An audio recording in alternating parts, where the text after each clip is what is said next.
I adjusted my diving gear on the research vessel Meridian, double-checking my regulator connections while trying to ignore the knot forming in my stomach.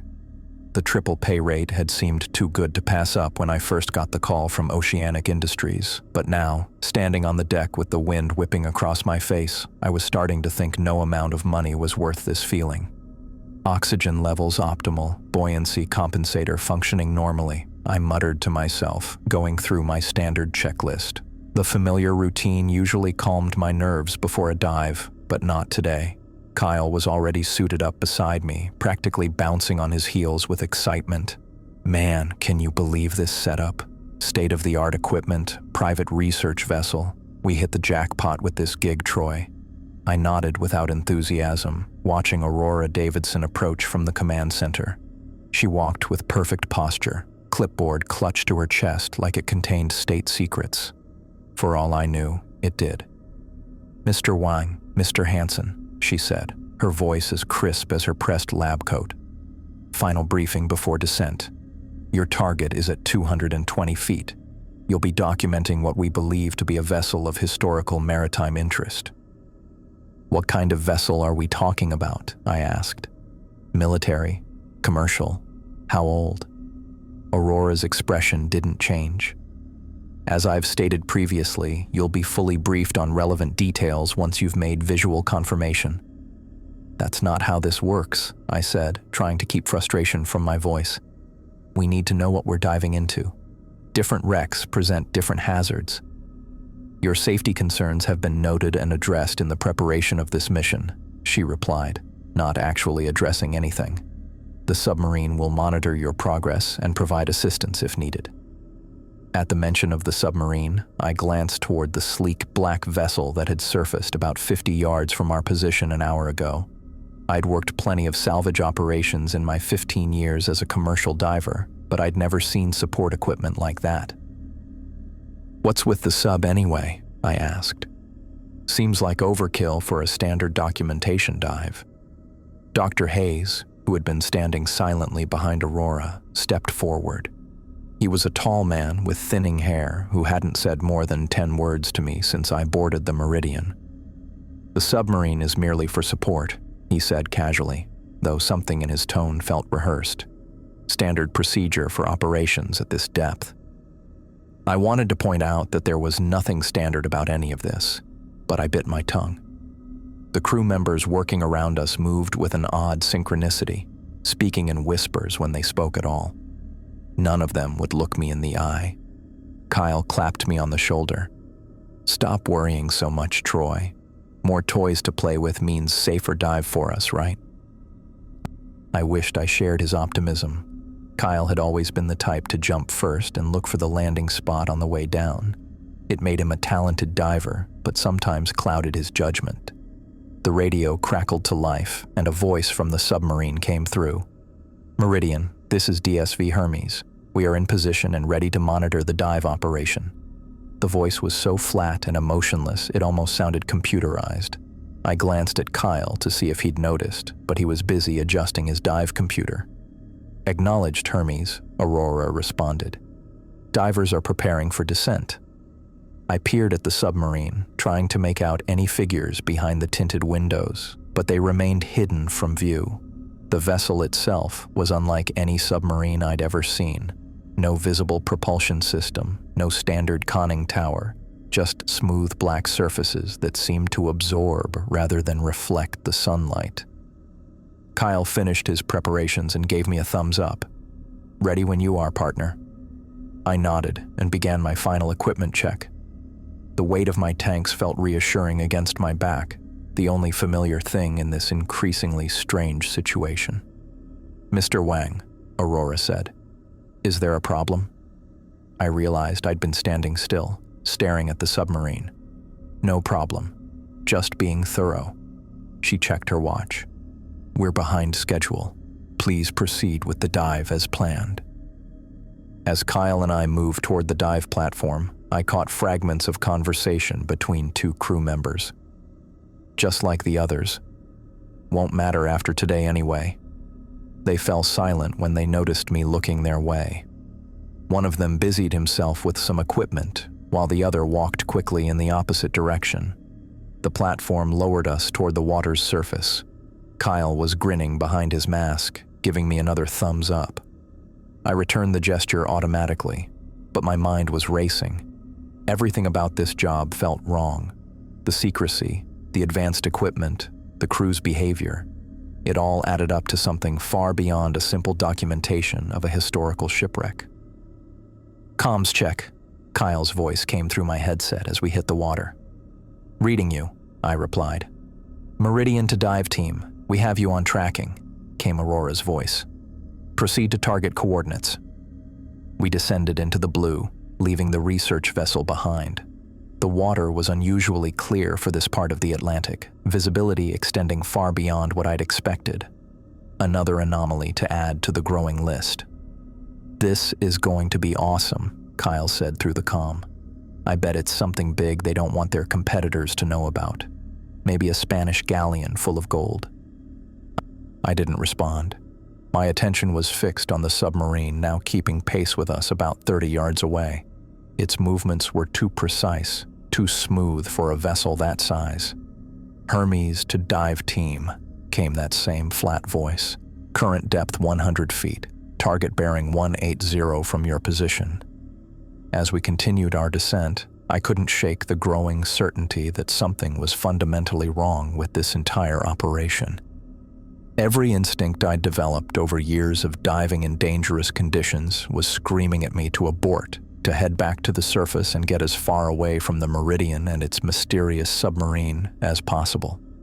But Kyle was already swimming ahead, eager to reach our destination, and the others seemed determined to ignore any warning signs. I followed my partner deeper into the blue, wondering what exactly waited for us below. I kicked my fins rhythmically as Kyle and I descended through the water column. The visibility had been remarkably good near the surface, but as we approached 200 feet, the water changed. It felt different around me, thicker somehow, with an oily quality that made my movements more labored. The sensation was unlike anything I'd experienced in my 15 years of diving. "You feeling this?" I asked through our comm system, my voice sounding tinny in my ears.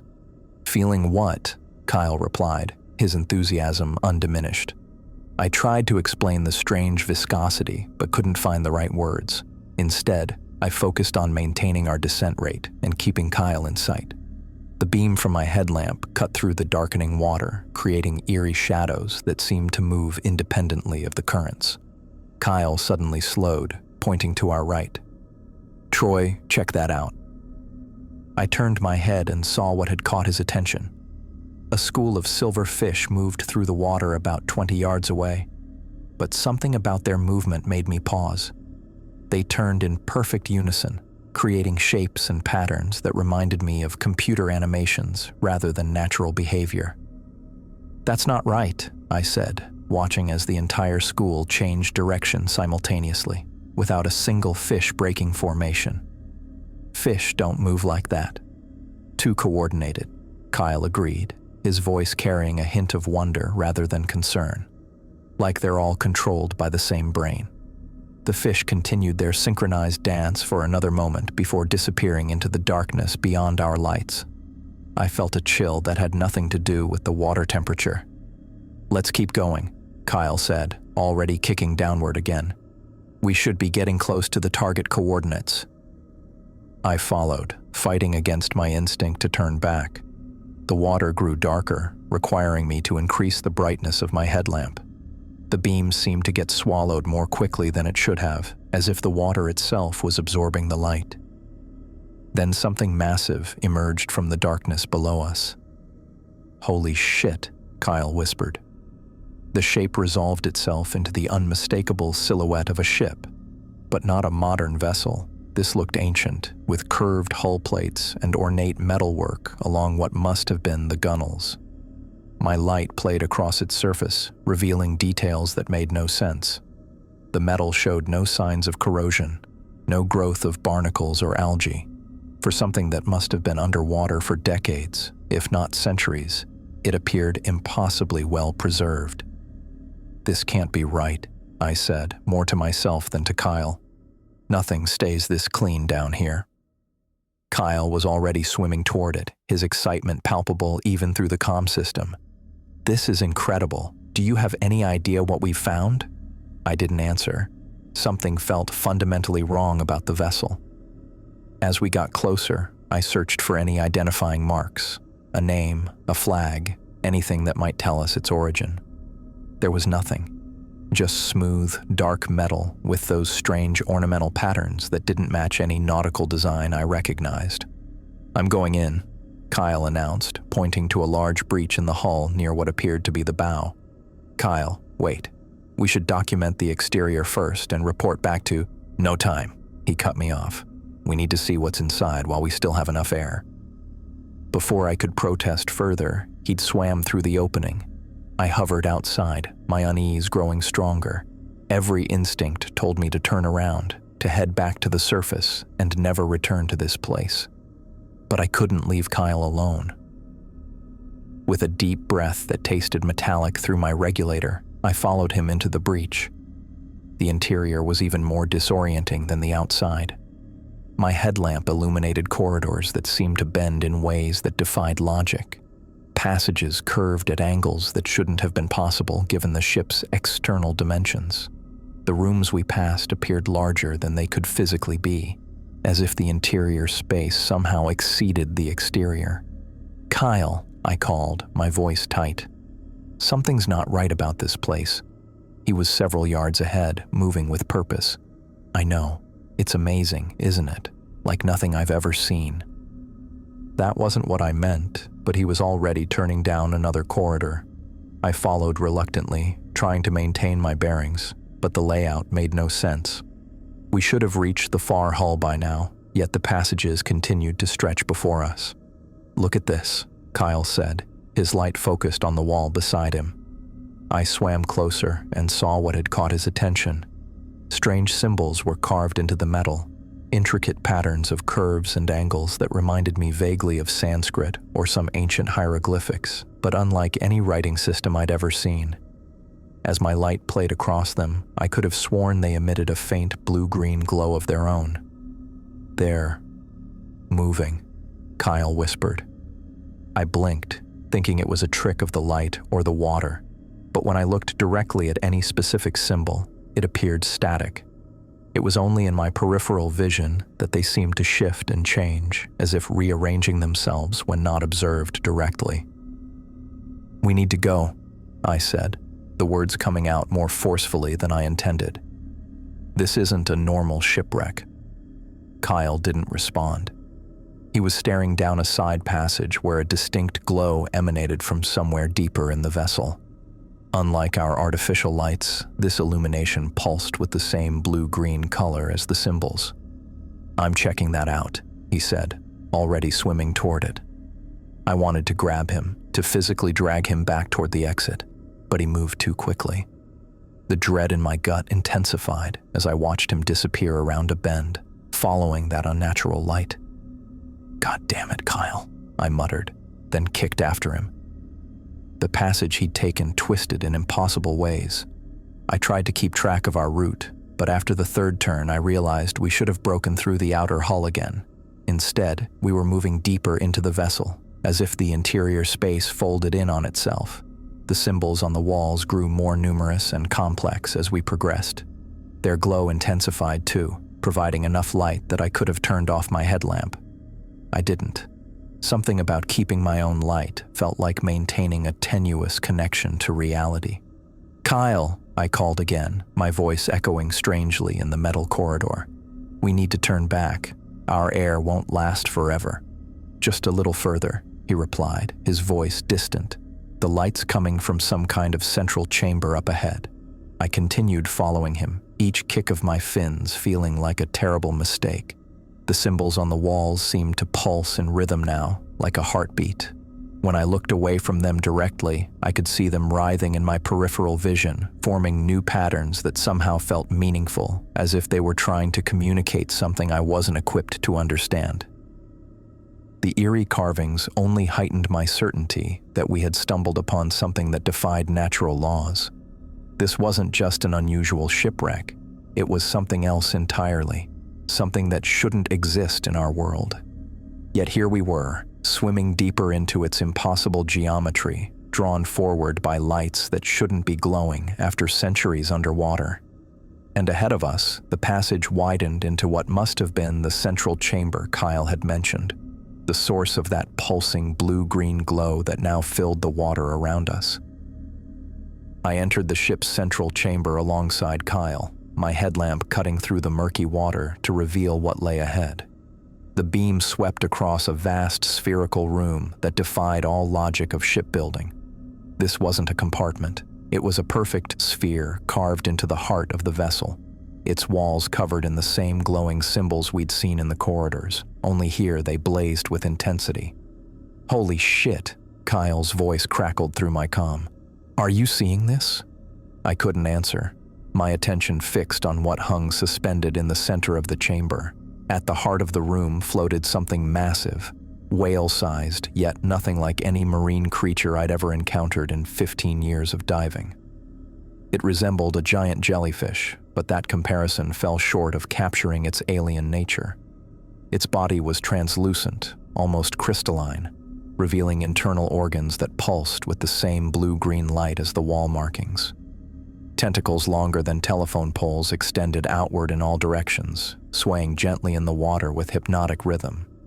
"Troy, you reading me?" Kyle's voice seemed distant now.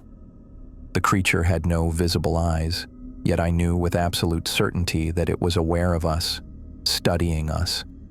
The pressure in my head intensified, no longer just discomfort, but an invasive presence pushing against the boundaries of my consciousness. Then the images started.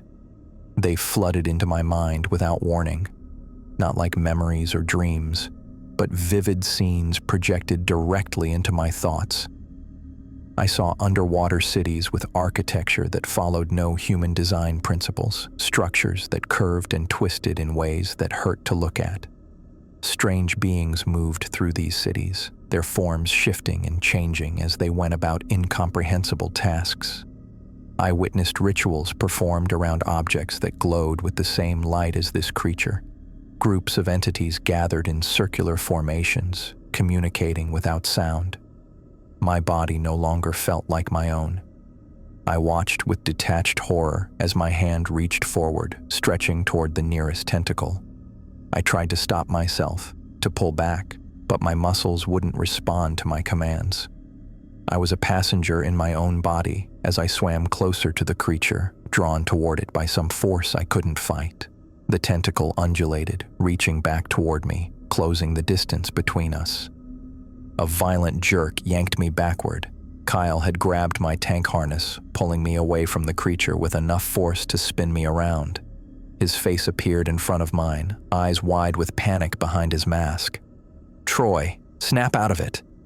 His voice cut through the mental fog as his gloved hand gripped my shoulder hard enough to hurt. The physical contact broke whatever connection had formed between the creature and my mind. The images vanished, and I was fully present again, aware of the danger we were in. "We need to leave. Right now." Kyle's voice was urgent, his grip on my shoulder tightening. I nodded, still struggling to form words.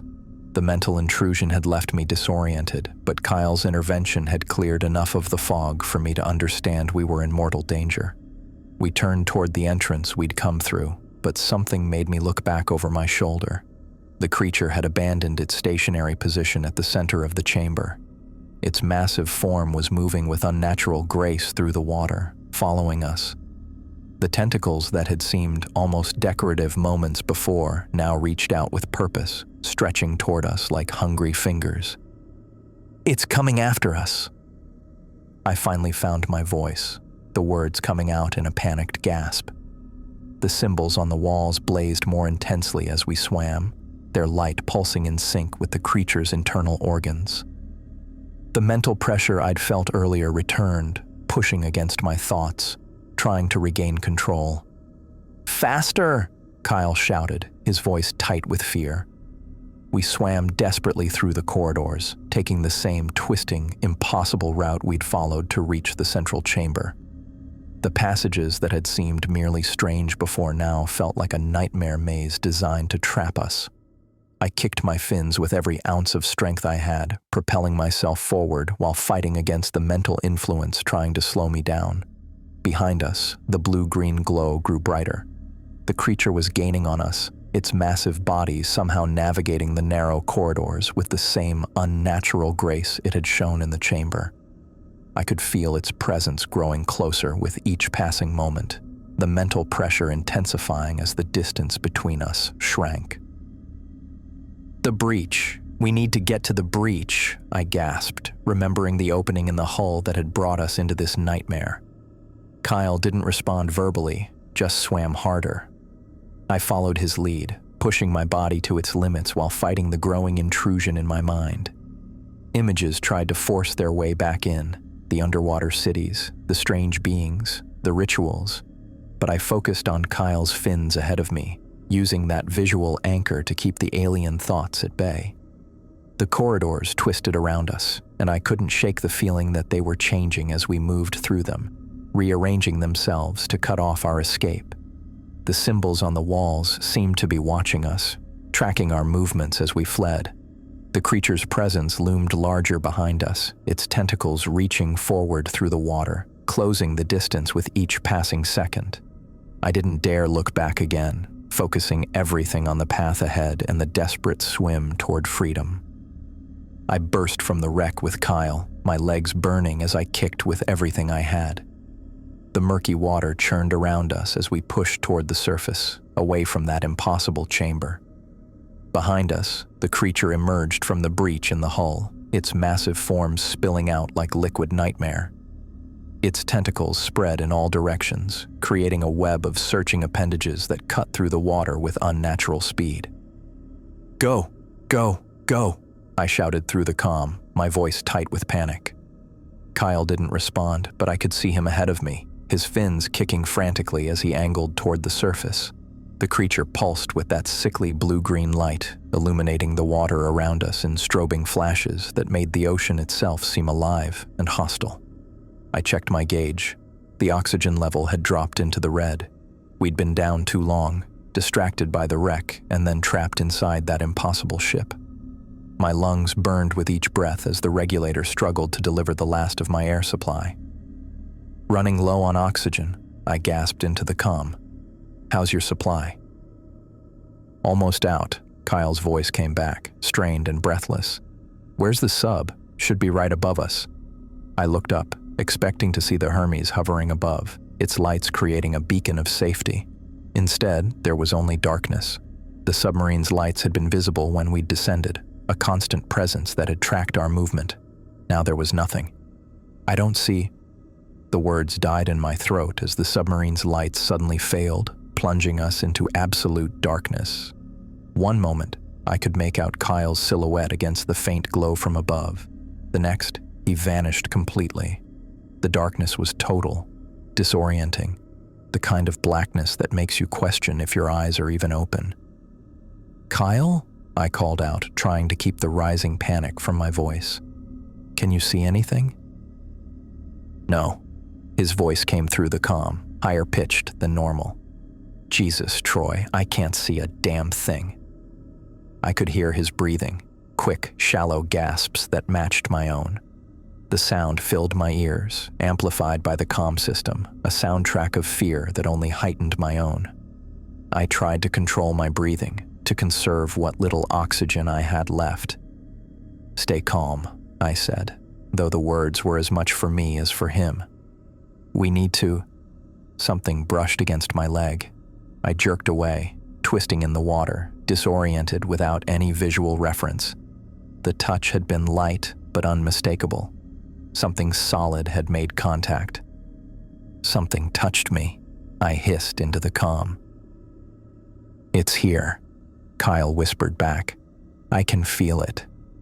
As if responding to our voices, a faint glow began to spread through the water.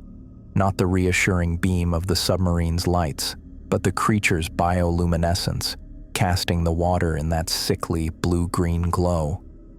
The light wasn't bright enough to see clearly, just enough to transform the darkness into something worse, a murky twilight where shapes moved at the edge of vision. I turned slowly in the water, trying to locate Kyle or the creature. The glow seemed to come from everywhere and nowhere, like being trapped inside a lava lamp filled with toxic waste. Shadows moved within the glow, but I couldn't tell if they were real or tricks of my oxygen-deprived mind. "Do you see it?" I asked, my voice barely audible. "I see something," Kyle responded, "but I can't tell where it is." I drifted in that hellish half-light, suspended in water that felt thicker than normal. Minutes passed, terrifying minutes where each second stretched into what felt like hours. My oxygen was almost gone. The regulator pulled harder with each breath, the tank nearly empty. The glow shifted, brightening for a moment, and I caught a glimpse of something massive moving below us. Not approaching, but circling, like a shark assessing its prey. The tentacles I'd seen earlier were now pulled close to its body, making it look more compact but no less threatening. "It's below us," I whispered. "I see it," Kyle replied, his voice oddly flat. "It's beautiful." A chill that had nothing to do with the water temperature ran through me. Kyle's tone had changed, becoming almost reverent. Before I could respond, the glow began to fade, growing dimmer until it was just a faint pulse in the darkness. "Kyle, stay with me," I said urgently. "Don't look at it." No response. "Kyle!" "Yeah," he finally answered, his voice sounding normal again. "I'm here. I think it's leaving." The glow continued to fade until it disappeared completely, leaving us once again in total darkness. I floated there, listening to my own ragged breathing, wondering if the creature had truly left or if it was simply hiding its light, waiting. "Can you still hear me?" I asked. "Yeah," Kyle replied. "Do you think it's gone?" "I don't know." We drifted in darkness for several more minutes, neither of us speaking, just the sound of our breathing filling the calm. My tank was giving me the last dregs of oxygen if the submarine didn't find us soon. A low rumble vibrated through the water, more felt than heard. It grew louder, and suddenly lights blazed to life above us, cutting through the darkness with blinding intensity. The submarine's engines had rumbled to life, and its powerful beams swept across the water. "There!" I shouted as one of the beams caught Kyle floating about 20 feet away from me. He looked dazed, his movements sluggish as he turned toward the light. The submarine moved closer, its docking bay doors sliding open beneath it. Safety was just yards away. "Come on," I called to Kyle, kicking toward the open bay.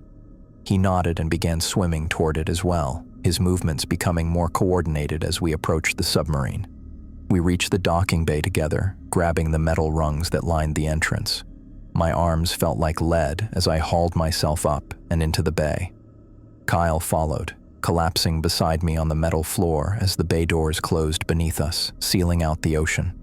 Water drained quickly from the chamber as the air pressure normalized.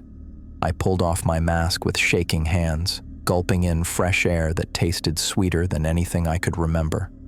Kyle sat up beside me, removing his own gear with mechanical efficiency. The inner door slid open, and 2 crew members stepped in. They moved with an unsettling synchronization, their steps perfectly matched as they approached us. I looked up at their faces and felt my blood turn to ice. Their eyes were completely black, not just the pupils, but the entire visible surface. No whites, no iris, just glossy black orbs that reflected our images back at us. "You encountered something in the wreck," one of them said. It wasn't a question. Kyle nodded. "Yes, some kind of marine organism, unlike anything I've ever seen." His voice sounded normal, but something was off. The excitement, the fear, the panic I'd heard earlier, all gone, replaced by a calm detachment that didn't match what we'd just experienced. "Describe the organism," the other crew member said, their voice flat and emotionless. "Large, bioluminescent, multiple appendages, seemed intelligent," Kyle replied, as if reciting facts from a textbook rather than describing the nightmare we'd just escaped. I stared at him, unable to hide my confusion. This wasn't the Kyle who'd been panicking in the water minutes ago. The crew members turned their black eyes to me, waiting for my input. It tried to get in our heads, I managed, watching their reaction. There was none. Their faces remained impassive. Interesting, one said, the word devoid of any actual interest. And what did you experience when it attempted contact? Before I could answer, Kyle cut in. I don't remember anything like that. We found an unusual wreck, documented some marine life, and then experienced equipment failure, standard dive complications. I turned to look at him, ready to argue, when the words died in my throat. Kyle's eyes, which had been normal when we entered the submarine, were changing. The whites were darkening, the blue of his irises bleeding into black that spread like ink in water. Within seconds, his eyes matched the crew's, completely black, empty, and wrong. Kyle smiled at me, but the expression didn't reach those alien eyes. Don't you remember, Troy? Just a routine wreck exploration. The crew members nodded in unison, their black eyes fixed on me. Yes, one said. Routine. I backed away from them, my heart hammering in my chest. Whatever had happened to Kyle was happening fast, and I had a sickening feeling that the creature we'd encountered hadn't left us behind after all. It had followed us home, hitching a ride in my diving partner. I pulled myself into the small storage compartment, my wet diving suit clinging uncomfortably to my skin as I slammed the door shut behind me. My fingers fumbled with the lock mechanism until I heard the satisfying click. The space was barely large enough for me to sit with my knees pulled up to my chest, but right now it felt like the only safe place on the entire submarine. Kyle's words still rang in my ears. Just a routine wreck exploration, he had said with that empty smile and those black, soulless eyes. The Kyle I knew would have been buzzing with excitement, talking a mile a minute about what we'd seen. This wasn't Kyle anymore. I wiped condensation from the small circular porthole with my sleeve and peered out into the murky ocean depths. At first, I saw nothing but darkness, then a faint pulsing appeared in the distance, a sickly blue-green glow that expanded and contracted rhythmically, like an underwater heartbeat. The creature was out there, following us. As I watched the hypnotic pulsing, a pressure began building inside my skull. It started as a dull ache behind my eyes, then spread until it felt like my entire head was caught in a vice. This was stronger than what I'd felt inside the wreck, more focused, more determined. Something was trying to force its way into my mind. I closed my eyes and pressed my palms against my temples, but the pressure only increased. Flashes of images tried to take hold. Underwater cities with impossible architecture, beings that moved like liquid shadow, and that central chamber with its suspended horror. No, I whispered, my voice sounding small in the cramped compartment. Stay out. I focused on Jenny's face, the way her eyes crinkled when she laughed, how she tucked her hair behind her ear when she was concentrating. I pictured Melissa jumping on our bed last Sunday morning, her gap-toothed smile as she showed me her science project. The mental pressure wavered slightly. I leaned into those memories harder. Jenny and me on our honeymoon in Maui. Melissa's first steps across our living room floor. The three of us making pizza together last Friday, flour everywhere, Melissa giggling as Jenny dotted her nose with tomato sauce. The pressure receded momentarily, then surged back with renewed force. I bit my lip to keep from crying out, tasting blood. My head felt like it might split open. I curled tighter into myself, continuing to cycle through memories of my family like a protective mantra. Time blurred. I drifted in and out of consciousness, each time waking to find the mental assault had intensified. My nose had started bleeding at some point. I wiped it with the back of my hand, leaving a dark smear. The small compartment grew hot and stuffy as hours passed, but I didn't dare leave. During one of my more lucid moments, I heard footsteps in the corridor outside, multiple sets moving in perfect unison. I held my breath as they approached, then passed by my hiding place. The synchronization was unnatural. It sounded like a single person walking with multiple legs rather than several people walking together. Later, I couldn't tell how much later, I heard Kyle's voice outside the door. Troy, where are you, buddy? He called. I remained silent, pressing myself against the far wall of the compartment. Troy, we need to talk about what happened down there. His voice was all wrong. The inflection, the cadence, it was flat, emotionless, like someone reading phonetically from a script without understanding the words. This wasn't Kyle calling me. It was something wearing Kyle's voice. Troy, you're being irrational. Nothing happened down there except routine wreck exploration. Come out so we can talk. I covered my ears but couldn't block out his voice. It continued intermittently, sometimes close by, sometimes further away, as if he was patrolling the submarine looking for me. The mental pressure never fully subsided. It ebbed and flowed like a tide, sometimes retreating enough that I could think clearly, other times crashing over me with such force that I lost track of where and who I was. During the worst moments, I clung to the faces of Jenny and Melissa like lifelines. I have no memory of how I escaped the submarine. There are fragments, the cold shock of water, the distant sound of alarms, the feeling of floating, but nothing coherent. No matter how hard I try, I can't piece together those missing hours. The gap in my memory is absolute, a black hole where time should be. I woke up in a hospital bed, the steady beep of monitors replacing the pulsing glow of the creature. Harsh fluorescent lights stung my eyes after so many hours in darkness. My body felt leaden, disconnected, like it belonged to someone else. An IV line ran into my arm, and oxygen tubes rested under my nose. A woman in a white coat stood at the foot of my bed, reviewing a chart. She looked up when I stirred, her expression shifting from professional concentration to surprise. "Mr. Wang," she said, moving to my side. "I'm Dr. Ava Clark. You're in Portland, Maine Medical Center. How are you feeling?" My throat felt like sandpaper. I tried to speak, but could only manage a rasp. Dr. Clark poured water from a pitcher on the bedside table and helped me take a few sips. "What happened?" I finally managed.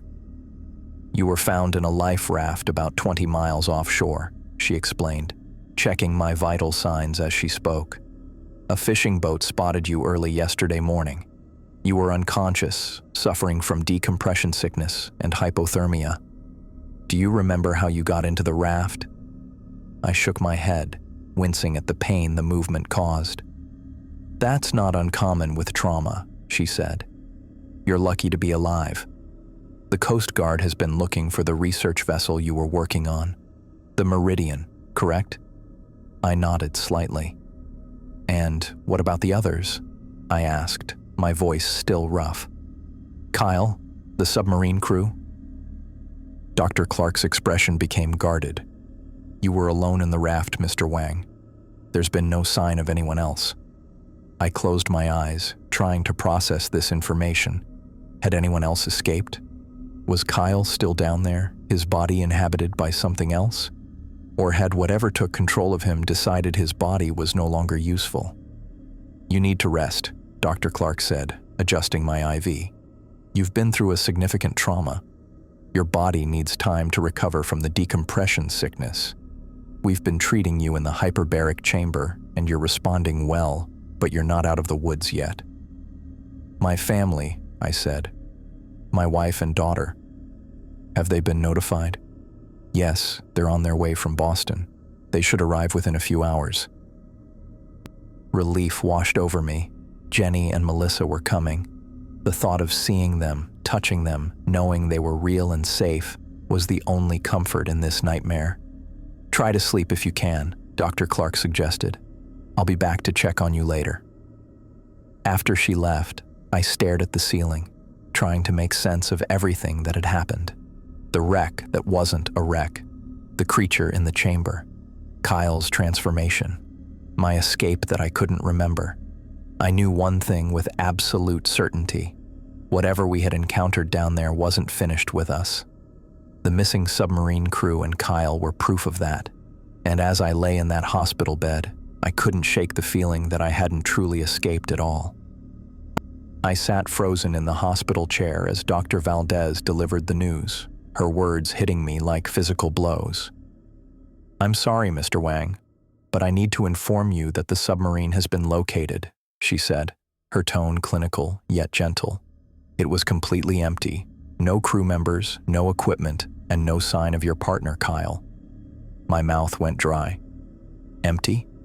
That's not possible. There were at least 8 people on that sub. Dr. Valdez glanced down at her clipboard, uncomfortable with my reaction. "The Coast Guard has been thorough in their search. They've found no trace of the research vessel either. No debris field, no oil slick, nothing to indicate what happened." "And no other survivors?" I asked, though I already knew the answer. "I'm afraid not. You're the only one they've recovered." I leaned back in my chair, trying to process this information. The submarine had been state-of-the-art, equipped with emergency protocols and tracking devices. People didn't just vanish from sealed metal containers underwater, unless something took them. "Mr. Wang, I understand this is difficult news," Dr. Valdez continued. "The hospital psychologist is available if you'd like to speak with someone about what you've experienced." What I'd experienced. As if words could capture the horror of what happened in that ancient wreck. As if I could explain the way Kyle's eyes had turned black and empty, or how the creature had reached into my mind with tentacles of thought. "Thank you," I said automatically. "I'll think about it." She nodded, seemingly relieved I hadn't become hysterical. "Your wife and daughter should be arriving within the hour. I'll make sure they're brought directly to your room." After she left, I sat alone with the knowledge that everyone was gone. Kyle, Aurora, Dr. Hayes, the submarine crew, all vanished without a trace. Part of me wanted to tell the truth about what I'd seen, but who would believe me? A man suffering from decompression sickness and hypothermia, babbling about mind-controlling sea monsters. They'd add hallucinations to my chart and up my medication. The next day, as I was completing discharge paperwork, a man in an expensive suit appeared in my hospital room doorway. He was tall and lean, with perfectly styled dark hair and cold blue eyes that assessed me like I was a problem to be solved. "Mr. Wang," he said, not bothering to knock. "Bernard Estrada, legal representative for Oceanic Industries." He extended his hand, which I reluctantly shook. His grip was firm but brief, as if he didn't want to touch me longer than necessary. "I wasn't expecting anyone from the company," I said. "We've been monitoring your recovery closely." He placed his leather briefcase on the bed and clicked it open. "I'm here to discuss the unfortunate incident and how we can move forward." "Move forward," I repeated. 8 people are missing. Bernard pulled out a document folder. "Yes, a tragic situation. The company is devastated by the loss of valuable personnel and equipment." The way he said equipment, with the same inflection as personnel, made my skin crawl. "I've been authorized to offer you a settlement," he continued, sliding the folder toward me, "in exchange for your signature on a non-disclosure agreement regarding certain aspects of the operation." I flipped open the folder. The number on the first page made me blink twice to make sure I wasn't seeing things. It was enough money to pay off our mortgage, cover Melissa's college education, and still have plenty left over. "That's a lot of money for my silence," I observed. Bernard's thin lips formed what might generously be called a smile. "Oceanic Industries values its proprietary technology and research methods. In competitive fields like deep-sea exploration, discretion is paramount." "What exactly am I not supposed to talk about?" "The technical specifications of our equipment, research objectives, and any unusual observations made during your dive." His eyes fixed on mine when he said, "unusual," and I knew he was fishing to see what I might reveal. "Unusual like finding an empty submarine? The loss of the crew is a matter for the proper authorities," he replied smoothly. "Our concern is protecting our competitive advantages in the industry." I looked down at the settlement offer again. The money would change my family's life. And what was the alternative? Tell a story no one would believe? Have my sanity questioned? Become known as the crazy diver who claimed a sea monster ate his crew? "I'll need to discuss this with my wife," I said. Bernard nodded. Of course, family consultation is important. However, I should note that this offer expires at the end of business today. Pressure tactics, classic, but effective. Jenny arrived shortly after Bernard left. She hugged me tightly, her familiar scent of vanilla and lavender momentarily grounding me in normalcy. They told me what happened, she whispered against my neck. I'm so sorry about Kyle and the others. I pulled back to look at her face. Where's Melissa? With my sister. I didn't want her to see you in the hospital. Jenny sat on the edge of the bed. What happened out there, Troy? I opened my mouth, then closed it again. How could I explain? Even to Jenny, who knew me better than anyone, the truth would sound insane. And now there was the NDA to consider. There was an accident during the dive, I said finally. I don't remember much after that. It wasn't entirely a lie. Parts of my escape were still foggy, but the omission felt like a betrayal. Jenny studied my face, sensing the half-truth. The doctors said you might have gaps in your memory from the trauma. I nodded, grateful for the medical excuse. The company sent someone, I said, changing the subject. They're offering a settlement. I showed her the paperwork. Her eyes widened at the figure.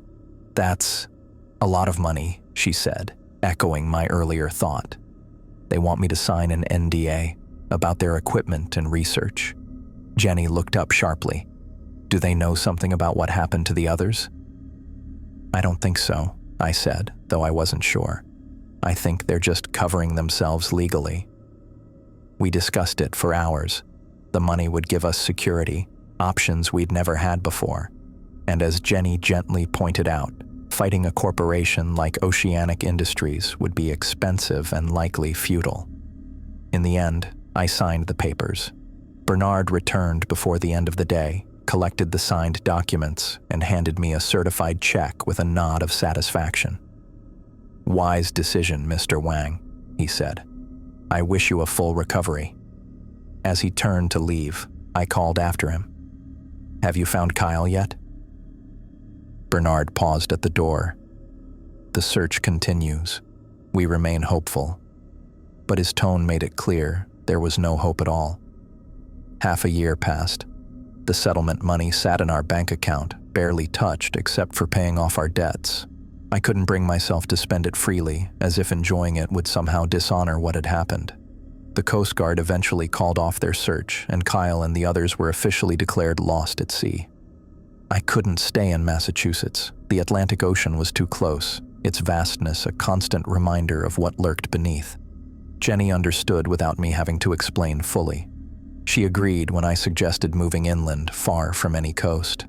We settled on Colorado.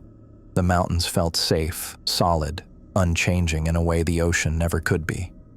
I found work as a construction supervisor, straightforward physical labor with clear objectives and tangible results. No mysteries, no unexpected discoveries, just wood, concrete, and steel behaving exactly as they should. During the day, I functioned. I went to work, attended Melissa's school events, and maintained the appearance of recovery. Jenny watched me carefully at first, but as months passed with no obvious signs of trauma, she began to relax. She couldn't see what happened at night. After Jenny and Melissa went to bed, I sat at my computer in our basement office, researching. It started with simple searches about abandoned ships and missing crews. Then I dug deeper, finding obscure maritime records, personal accounts from survivors of similar incidents, academic papers on unexplained phenomena in deep waters. I created a corkboard on the wall behind my desk, connecting scattered historical accounts with red string. The 1872 Mary Celeste found adrift with no crew. The USS Cyclops vanished without trace in 1918 with over 300 souls aboard.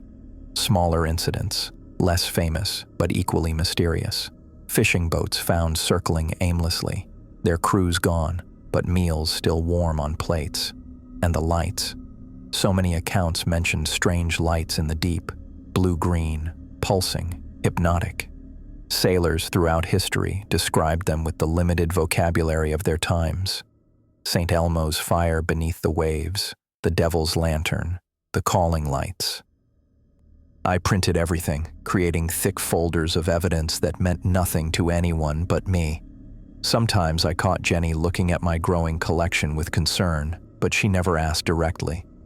Perhaps she thought it was my way of processing grief for Kyle, and in a way, she wasn't wrong. But what troubled me most wasn't the creature itself. It was what we'd found it in, that ancient vessel, impossibly preserved, yet clearly dead. The creature had been trapped there, entombed underwater in a prison of metal and strange symbols. Something had killed it, or thought it had. Something had built that vessel as a cage. If something that ancient and powerful could be killed or contained, what kind of force had done it? And where was that force now? That question haunted me as I lay awake night after night, staring at our bedroom ceiling. Had we accidentally released something that previous generations had sacrificed to contain?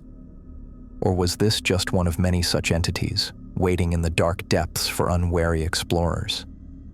I kept a journal of my dreams, which were vivid and disturbing. The same images the creature had forced into my mind returned nightly: underwater cities of impossible architecture, beings that moved through water like it was air, technologies beyond human understanding. I woke often in cold sweats, Jenny sleeping peacefully beside me, unaware of the horrors playing behind my eyelids. One night, as I sat in the basement adding notes to my research, I found a reference to a Norwegian fishing vessel from the 1950s. The lone survivor, delirious when rescued, spoke of eyes that changed and men who moved as one. The account was dismissed as hallucination from extreme hypothermia, but I recognized the truth in it. I traced my finger over the faded photocopy of the man's statement. He'd spent the rest of his life in a psychiatric facility, never wavering from his story despite the medication and therapy forced upon him. Would that be my fate too, if I ever spoke the truth? Or was my silence protecting more than just my reputation and family? If I told what I knew, would others go looking for it, drawn by curiosity or greed? The basement felt suddenly cold. I closed the folder and turned off my desk lamp. Tomorrow, I would go to work, kiss my wife, hug my daughter, and pretend that the world was exactly as it appeared. I would build houses on solid ground and never again venture near deep water. But I knew the truth that most humans are privileged to ignore. We are not alone on this planet, and we are not the most powerful beings here. Something ancient sleeps in the deep places of the world, and sometimes it wakes up